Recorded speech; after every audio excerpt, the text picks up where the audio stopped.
just from experience, I remember many times listening to you, and we'd be going through a trade like this with the community, or private one-on-one or something, and you would make a comment to say something like, well, I actually opened up a new position today. And it was like, oh my gosh, it's like, it's almost like everyone was just saying like, okay, how the heck do I just adjust my position? I'm sweating, everybody's dying, jumping out the window, and you're sitting there saying, oh, what a great opportunity today. And it's like, well, wait a minute, but if you had all your capital in, you didn't have that opportunity. And you say, well, no, I was only in X percent. And so I use this opportunity to be able to go in and put maybe you put one on either in the same time frame or maybe even a further out time frame to kind of split your risk. But I always thought it was so counterintuitive because it's like when times are tough, the market makers sitting there saying, well, if you want to take the risk, I'll give you a really, really good price on this. And and it was like I was getting filled the other day at like 30, 40 cents under the so-called mid, because they were just saying, all right, we'll give it to you. Yeah, they will. And I think that's the difference between a trader and someone who trades, right? Someone who trades is going to say, I want to follow the rules and I just want to do this all the time. And I don't want to pay attention to anything and I want to make money. Right. The trader's looking for opportunity. He's avoiding times that are particularly risky. He's scaling up and down his positions depending on how much confidence or understanding he has in the marketplace. I think what you're saying is really good, and I just get to the point sometimes where it's just like, well, I don't understand the market right now.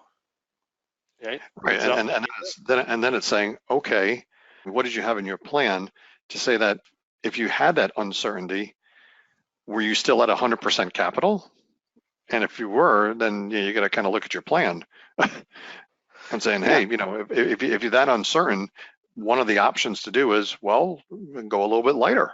I mean, kind of simple. Yeah, it is very simple. And, I think it's important to avoid the desperation of having to be in and having to be high theta and having to make money. And stepping back and saying, well, I'm looking for opportunity. I'm looking for good probabilities. I'm looking for stuff like that. Yeah, and obviously, there's a total acknowledgement that we've been going through tough times, and and a lot of people, and you go through this a lot with the the psychology aspect of all this is, some people may be holding back capital just because they're fearful because they haven't been able to make money, but others may be holding back capital because the plan is, hey, if we get some of those really down days, that's the time you pump it in, So it's a one aspect is just hiding under the covers. The other is with a specific plan.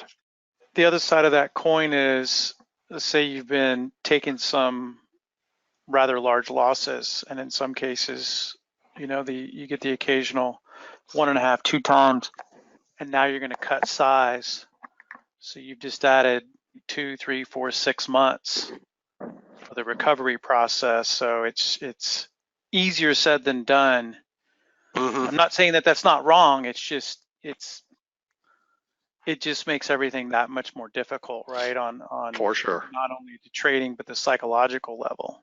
You certainly don't want to increase size, but the temptation to want to keep size so you can try to stay on some kind of trajectory to make up those losses.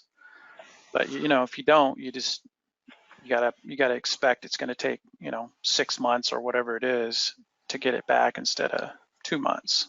It makes it extra hard. It does. This is why this trading is such a mental game.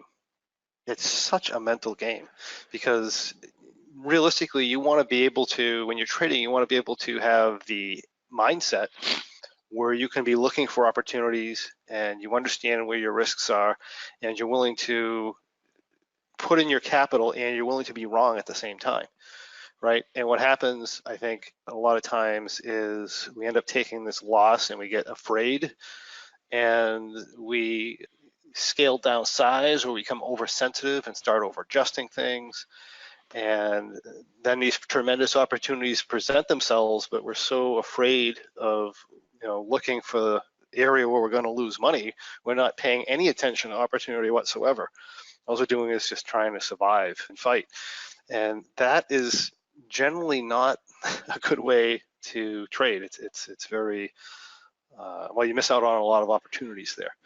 Well, like you say, John, many times is that, even though you may not have an opinion, you do have an opinion. And you're making trades, whether you're adjusting or adding or subtracting or whatever, you may not think that you have an opinion about what the market's doing, but by virtue of whatever you're doing, you are putting forth your opinion. And whatever that is, you got to trust it because Yeah, it is what I you're mean, doing. yeah, right. I think that's a fantastic point, and I've said this again and again in the other seminars. If you do a bullish vertical, you're making a statement. You're putting Right. on, even though you might just say, well, I just do a bullish vertical every single month or whatever, regardless of what's going on in the market, you're still making a statement. You're making a statement that you're doing this because you believe the market's not going to go down enough to stop you out, or that the market's more often going to not stop you out, to make a combination where you're actually going to make money over time. That's basically what you're saying if you're doing the same thing every month. Same thing if you're doing an M3 every month, or a Rhino trade every month, or a Weirdor, or an X4 version 17. All those trades, they all have winning and losing scenarios, and you should be aware of that. And you should be aware of the statement you're making when you're making the trade. Not when you're a beginner, not when you're early on, but by the time you've been in this business for 3 or 4 years, you should realize that every single strategy you have is going to have a set of problematic scenarios. And you want to know what those are. And if you can match that to the marketplace, you can sometimes know when to avoid them. Sometimes you don't, because things just happen in the market and you lose.